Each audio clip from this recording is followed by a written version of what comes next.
What's up, everybody? We are back after a week off due to competition. We are back.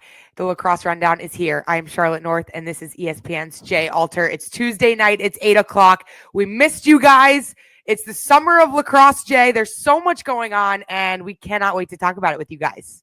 I mean, how awesome is this? Tuesday night as I spill my LaCroix all over my desk because I'm so excited. Charlotte, you've only got like 48 hours here. Quick turnaround between winning a Pan Am gold medal and then going to Kansas City for the WLL inaugural All-Star game. So awesome that we can kind of chop it up on a Tuesday night and talk about what has been an incredible summer for lacrosse, kind of starting with this Pan Am victory. You explain the format a little bit because There's 5 teams, the top 5 teams that would qualify for next year's World Games. But obviously, you're not going to be content with finishing 3rd, 4th, or 5th. You want to get to that gold medal game and win it, which you did.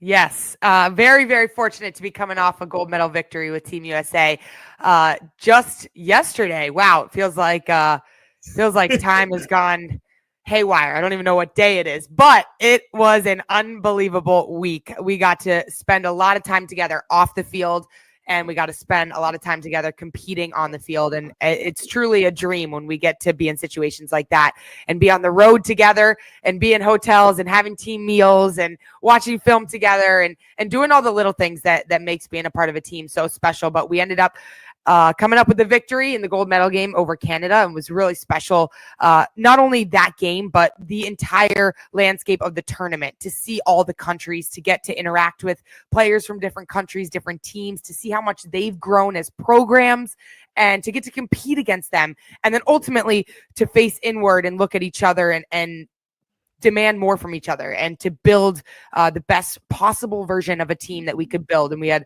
the greatest coaching staff, of course, Acacia Walker, Jen Kent, Kayla Trainer, Melissa Lehman, and Devin Wills. I mean, you just can't name a better coaching staff than that. And we learned so much from them throughout the week, and we competed hard. It was a long week. It was a marathon, but we had one goal in mind, and that was to win, and we got the job done. Some great pictures there after the game yesterday where you got all the gold medals around your neck. You mentioned playing for that coaching staff again, who obviously you won a national championship with in 2021 for Boston College.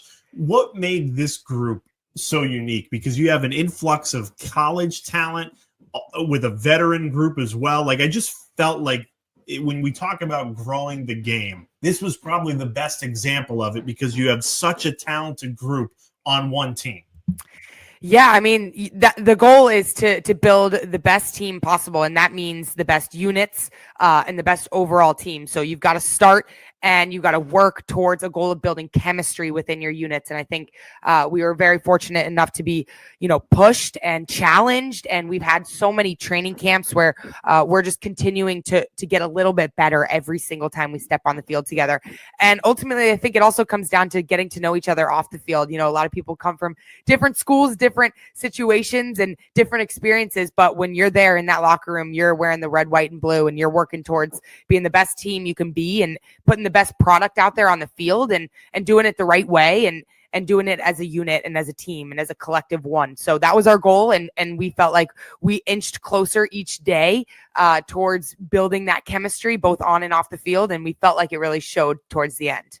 Yeah, we're going to talk about it a little later, but 13 WLLL pros were part of that gold medal team that won the gold medal yesterday in the Pan Am Games against Canada. How about some of the college players, Charlotte? We talked about it on this show every Tuesday night on the Lacrosse Rundown all spring long. But you've got the likes of Rachel Clark, Shea Dolce, Emma Lapinto, Anna Brandt, Chloe Humphrey, the Tewaaraton winner, now mixing with you and Allie Kennedy and Kenzie Kent, Marie McCool. Like, what was that like, kind of letting the college kids, not college kids anymore, a lot of them graduated, but taking that step to play for Team USA? Oh my gosh, it's a dream. I mean, just the players you just named. I mean, it's a dream to get to play in a training camp with them, let alone suit up for a game with them. Just to learn about them and to learn from their game and to learn how they see the field. It's so tremendous to have an opportunity to play alongside them. All of them brought such dynamic elements to this team, and just honestly, getting to know them was the best part. It's my favorite part, is just spending time with them. So many players currently in college. I mean, you got Sam Forrest, you got Corey Edmondson, you got so many other players that are returning back to go play in college. And I mean, kudos to them for going through February to May, and some of them playing on the final day in May in that national championship game. You know, we had Sammy White too.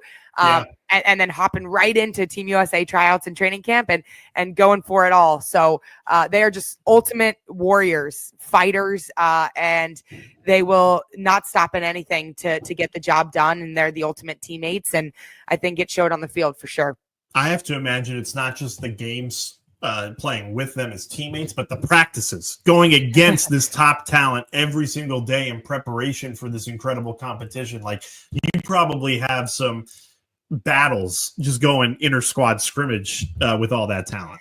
Oh yeah. We go at it. And I think that's what's so special about this group, is that, you know, we're going to make each other better every turn, every second that we possibly can. We're going to go out there and compete against each other. And we know at the end of the day, that's because we want what's best for each other. We want to build the best team possible. And so that takes 100% of your effort every single time you step out on the field and you go against each other, whether it's in a 1v1 drill, or you're playing in a scrimmage, or you're in another day of practice, or you're suiting up for a gold medal game. No matter what it is, we're there to make each other better and to bring out the best in each other. And you certainly do that. So this qualifies you for the World Games, which is next summer in Japan, which is going to be incredible.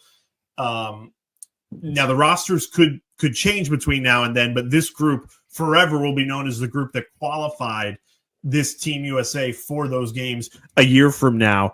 I'm curious. We talked about the growth of the game and how the talent has raised for Team USA. When you competed in the World Games in 2022, how have you seen the rest of the world level up their game compared to just a few years ago? Yeah, I mean, I think just this past week, it was such a testament to how much the game has truly grown. I mean, we say grow the game a lot, but it was very evident right in front of our faces how much these programs, these organizations in these other countries have developed, and they've devoted so much time, so much effort, so many of their resources to committing to developing their teams and their players. And I think it's showing on the international stage. We have, you know, continental qualifiers, the one we just played in, the Pan Am qualifier for North and South America, but there were continental qualifiers all over the world. And you're seeing over 90 plus countries are playing this sport. And now even just having to qualify for the World Cup is a step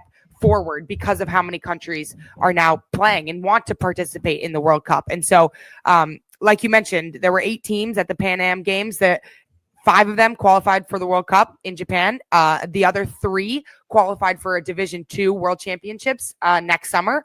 So it's just so special to see how much it's evolving. We played against Puerto Rico. We played against Peru. We played against Mexico.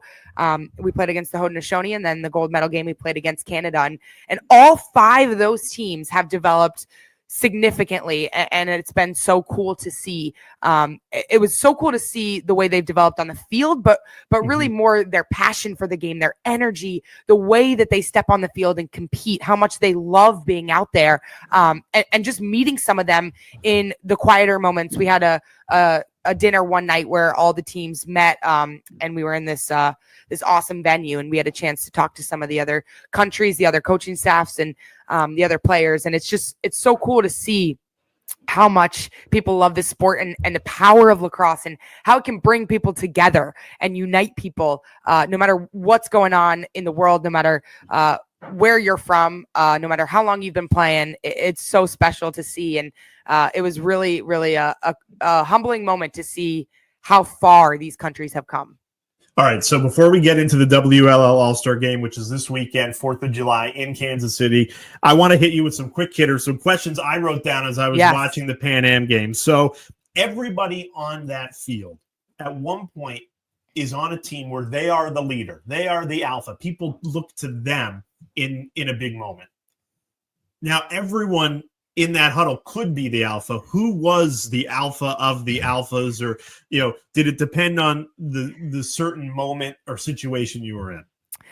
Yeah, I think you could go with so many different people. There are so many leaders, like you mentioned, from the top down, from the coaching staff all the way through the first player on the roster to the end of the roster. I mean, every single person has ounces of leadership in them, just naturally, and from situations that they've been in. Everybody has leadership in them, and it's special to see all that leadership come out in different ways. Some people, are more vocal than others. Some people are leading by example. Some people are so, supportive and love to cheer and celebrate together. I mean, it's so cool to see everybody's style of leadership. So I don't know if I would go with one particular person. Someone that immediately comes to mind is Kaylee Waters, the goalkeeper. She is one of the best teammates I've ever had. She constantly brings the energy and the love for being a team and coming together and just enjoying the little moments, but also enjoying the moments of adversity when we're not executing what we want to do. And she pulls the best out of everybody, and she gets us to get into another gear. So she's quite the leader out there. Never forget. Before the lacrosse rundown was officially the lacrosse rundown, our first ever episode, Kaylee Waters crashes at the St. James during the WLL preview. Shout out Kaylee Waters. I love that, because when you're trying to blend a group, and a lot of the group is young because they're still playing college lacrosse, I think you need personalities like a Kaylee Waters, who's an assistant coach at Virginia during the college season, or a Marie McCool, who's an assistant coach at North Carolina. I mean, how cool for me, just like we just covered Marie McCool winning a national championship with Chloe Humphreys, and now they're teammates for Team USA. Yeah, that was really cool. There were a lot of, coach to player dynamics now on Team USA. I mean, you had Sam Apuzzo also coaching Shea Dolce and Shea Baker, and of course Rachel Clark and Emma Lapinto on the offensive end. But so many, you mentioned Marie and Chloe, so many cool tandems and dynamics that evolved. It's just so special to be a part of, and to see all the talent on one field come together and work towards building the best team possible. It's quite special. Who is the biggest surprise? Like, you've watched them from afar, but now sharing a field with them, practicing every day, you're just like, whoa, they have a whole new gear that I couldn't appreciate from far away. I mean, our midfielders are some of the best athletes, I think, in the entire world, regardless of sport, because of the way that they can run up and down a field for hours on end and consistently perform on both sides of the ball and do everything that is asked of them, from a defensive scheme to an offensive set. I mean, and the draw circle. I mean, they do a little bit of everything, and they've adapted from the college game to international game where it's 10v10 instead of 12v12. There are different rules at play, and they just pick things up on the fly. I just truly think there are no better athletes out there than midfielders in the game of women's lacrosse. You've got Anna Brandt, Allie Mastriani, you've got Allie Kennedy, you've got Marie McCool, Corey Edmondson, Emma Muchnick, and Cassidy Weeks. I truly don't think that there is a group of midfielders or athletes out there who can do what they do. It is quite remarkable to just sit back and watch, let alone get to just see them do their thing and feed off their energy and be on the same field as them. It's insane, to be honest. So, perfect transition. You now go from teammates to opponents this weekend in Kansas City at the inaugural WLL All-Star Weekend. What's that going to be like? How pumped are you to get down to Kansas City, and really the top talent in the world all comes to one place, because you add in some incredible talent that wasn't even part of that Team USA team? Oh my gosh, I can't wait. I mean, this is another step in the right direction for professional women's lacrosse, and to see everybody at the WLL again after our successful championship series in February, and to continue to put the pieces together and continue to build this thing. I mean, that's our goal that unites us. But to get to go to an all-star weekend in Kansas City where everybody is buzzing about women's sports in that area. Everybody is so excited for lacrosse to come to the Midwest, and women's lacrosse specifically to a women's sports specific venue in CPKC Stadium where the Kansas City Current play. I mean, you couldn't ask for anything more. It's going to be the 4th of July.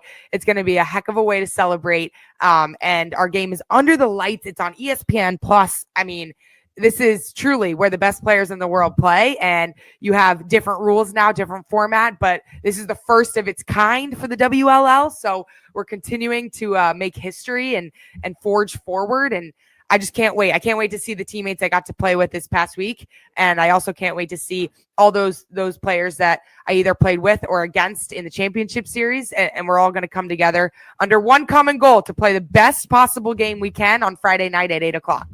We'll be watching, and we'll talk about it a week from tonight. I can't wait to watch. I can't wait to break it down. And it's worth noting that the WLL was a huge part of ESPN's 5-year extension that was announced this past week. So a year from now, we talked about it with Rachel DeCecco on our last episode, and you guys had a ton of great commentary about it. Yeah, we're all hoping and thinking that a year from now, the WLL will mirror something very similar to the PLL, which continues to push this game forward. What's nice about having something this summer is it gives you an appetizer of what's to come and be full-fledged in the future. And I just think it's, as you said, amazing that it's happening in the Midwest, in Kansas City, where obviously there's so much growth and so much passion for the sport. It's not like you're going to a hotbed like Baltimore. I love the fact that it's going to be in a place like Kansas City. And yeah, this Friday, 8:00, we will all be watching. And there's a skills competition as well, Charlotte. And are you doing fastest shot? What are you doing? Yes, I will be in the fastest shot competition. You're going to see a lot of these WLL All-Stars participate in series of competitions. We've got fastest shot. We've got accuracy challenge. We've got the derby race, or the obstacle skills challenge. And I think there's another one, but I'm forgetting what it is. But these all-star skills competitions, they're really fun. Everybody gets a little bit creative. Everybody gets competitive, of course, as all these athletes do. And it's a lot of fun. So we don't just have our game. We have skills competitions, and then we've got skills finals, which will be on Saturday, July 5th, for those who make that final round. But it is going to be so much fun. I can't wait to watch, and we'll break it all down a week from tonight. Let's get to, we had some great questions in our last week with Rachel DeCecco that came out of that conversation. I believe one was about the WLL. Yeah, perfect segue. You guys had some awesome questions, and specifically about the future of the sport, summer lacrosse, professional lacrosse, international lacrosse. And while we're away from the college season, we want to help you guys understand the landscape of the game and what's going on out there. And we want to talk about it with you guys. So if you guys have questions on anything related to international, professional lacrosse, or anything that's going on in your lacrosse world, make sure you guys drop a comment on this video in the live tab of my YouTube page to get featured on our next episode. And we love chatting with you guys. So for this WLL question, it's perfectly timed. Madeline said, where do you see the WLL in 10 years? What do you think, Jay? Wow. Well, think about this. It's so far in the future that we haven't really committed to it. But at that point, lacrosse will be an established Olympic sport because it's debuting in the Los Angeles Olympics in 2028. I think it's going to take a very similar path to women's soccer. So with women's soccer, it really started with Mia Hamm and that team winning the gold medal in the Olympics, and then it boomed, right? So I think you're going to be in the middle of that boom where you'll have the established league, obviously the WLL, but I think it's going to be in market, like rather than the PLL, which is right now more traveling around model. I think you're going to have games like we see with the NWSL, in Kansas City, in New York. I just think we'll be in market, and there'll be dedicated lacrosse, women's lacrosse fields and stadiums, and that's where I see it. And I think the Olympic piece, why I bring that up, is I think they go hand in hand. Like, it's great that the WLL will be established by 2028, but I think the Olympics draws so many eyeballs to people that would have never found the sport that it'll create that demand where you're going to then 10 years from now, I think, be able to fill these stadiums, these fields with fans, and it will be a full-fledged league that doesn't need to travel around and take one weekend at a time, but consistently fill stadiums in a home venue. What do you think? Yeah, I couldn't agree more. I think I see a lot of teams in a lot of cities. I see players on each team living, like you mentioned, in market together, having training facilities dedicated just to the organization. I think you're seeing a lot of people, a lot of businesses, a lot of partnerships, a lot of sponsors involved with the league at a high level. I think you see an awesome media rights deal continue to evolve. A lot of lacrosse on television. I think you're going to see even more lacrosse in media, mainstream media. I think you're going to see, a lot of crossover maybe between the WLL and the PLL as they both continue to evolve, as the sport continues to grow on the whole. But yeah, I think you're going to see a lot of excitement around players that develop in the college game going to turn professional and getting drafted to the WLL and building a career for themselves in these cities, in these communities, playing for these professional organizations. And I certainly see these lacrosse specific venues, beautiful grass fields with only lacrosse lines on the field, packed stadiums, just nothing better. I think we love summer lacrosse. We love talking about it. We love showing you guys all the things going on in the summer. But I think there's nothing better than seeing a game of lacrosse under the lights on a warm summer night. And that's where I see the WLL. Here's the crazy thing. If you're a middle schooler or a high schooler watching our video right now, you will determine what the future of the WLL. You could be playing in the WLL. Charlotte, I'm thinking 10 years from now, you might be on your last legs there. I mean, let's cross our fingers. I've been lucky enough to play this game for a long time, but we're gonna keep on trucking along and going to tackle the goals that we have set for us. But yeah, I mean, you guys watching, you are the future. And as you guys continue to devote yourself to the sport, you continue to work hard. You have goals set for yourselves that may be reachable in the next calendar year, but you can also have goals set for yourself that are 5, 10, 15 years down the line because they are realistic. Let me tell you that. They are realistic goals, and you guys can go out and achieve them. So we're excited about this All-Star Weekend. We're excited to continue to build this thing in the right direction and alongside some pretty great people. It should be a pretty special July 4th, but it doesn't stop there. We cannot wait to keep going. But that was a great question, Madeline. One more question. Let's fit in one more from last week. Julia Grace, 22, said, I'm about to start playing lacrosse for my college next year. Is there any advice you can give to someone getting ready to start their college career? And the reason I love this question, Jay, before I let you answer, is a lot of people maybe watching this video and who are subscribed to the channel, you guys are in the middle of your college workout packet, which is what you get when you leave school in May or in June and you go home for the summer and you are training to get ready to come back in August to start your next season, to kick off fall ball. And sometimes it can be really, really challenging because you're on your own and you can connect with your teammates and you can motivate each other from afar. If you're lucky, you live near a couple teammates and you sometimes can go to the turf with them, go hit the gym with them and crush your workout packet. But if those of you out there who are doing that right now, I encourage you to stay in the grind and keep plugging along because it is all going to be worth it. Those that set themselves apart in the summer will reap the benefits when the fall rolls around. But Jay, what do you think about this? Well, I was going to say, I think that was all awesome in terms of you've lived it, right? So you can tell people exactly how to have a successful summer, which will set you up for a successful fall. And then that obviously leads to the spring when the games roll around. I was going to call back to what you said earlier when we were talking about being a good teammate. Like, be a Kaylee Waters, right? So yes, inspire yourself to play, but inspire your teammates too. And even if that's via FaceTime or via text message, be the person that blasts the group chat on a 90-degree day with humidity, like, hey, who's out there working with a selfie? Be the motivator, pick people up. You can do that even virtually. So, my motto coming out of Charlotte's answer from the Team USA conversation earlier is everybody has in their power the control to be the best teammate they can be. So be the best version of yourself. Don't be somebody you're not, but try and bring everybody up with you. And because that can impact the spring, whether you're on the field or not, right? Whether you're getting playing time or not, you can still contribute to whether your team wins or loses by being a great teammate, having a great attitude, and helping motivate the group to put in the work right now.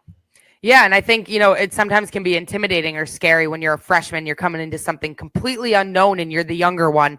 But I think especially this day and age, it's so easy to pick up the phone and give a teammate a call, whether they're in your incoming class or they are, older than you. Just start building those relationships now, because it will pay off. And when you build those connections, you build trust, you build love for each other, you build that motivation, encouragement, support, and you feel it. Even if you're not together yet, you will be able to feel those connections start to build as you guys reach out to each other and encourage each other, especially when it's hot outside.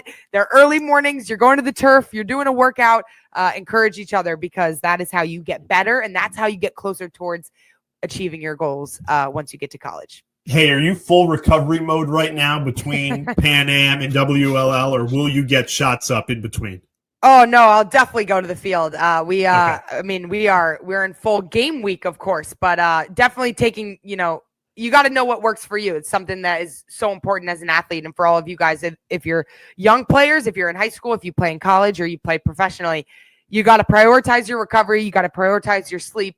But you also got to find the balance. So sometimes it's fighting fire with fire and continuing to push your body to get out there and move, because sometimes movement is the best way to fight through soreness, but also understanding when you got to prioritize your recovery. So it's a little bit of both, but we had an awesome med staff and training staff this week with the U.S. team who helped keep us fresh and healthy out there on the field, feeling good. But, got to keep that rolling into this week as we got a game on Friday night. Well, we've been so lucky that this summer we're more than a month removed, if you can believe that. We're more than a month removed from Champ Weekend and North Carolina winning the national championship. And we've had plenty of games to talk about with WLL coming and the Pan Am, Team USA winning gold. Eventually, we are going to get to some summer shows. So drop in the comments, like Charlotte said, what are some kind of big picture, big topics that you want us to get into during the summer, during the fall, some guests that you want to hear from, because we want to serve the Lacrosse Rundown community as best we can. Yes, we want to hear from you guys. We want to hear all your thoughts and all the things that you guys want us to talk about. And like Jay mentioned, guests that you guys want to see on this show, because we have some fun ones lined up, but we want to hear from you guys. Everybody out there, enjoy your 4th of July. There's no better way to celebrate than watching lacrosse on television at 8 o'clock on Friday night. But I hope you guys enjoy the holiday weekend, and we'll see you next time on the Lacrosse Rundown. Go USA, gold medal, baby. There it is, the gold medal. Charlotte, we'll be watching you in Kansas City. Kill it. Awesome. Thank you, guys. See you guys next time.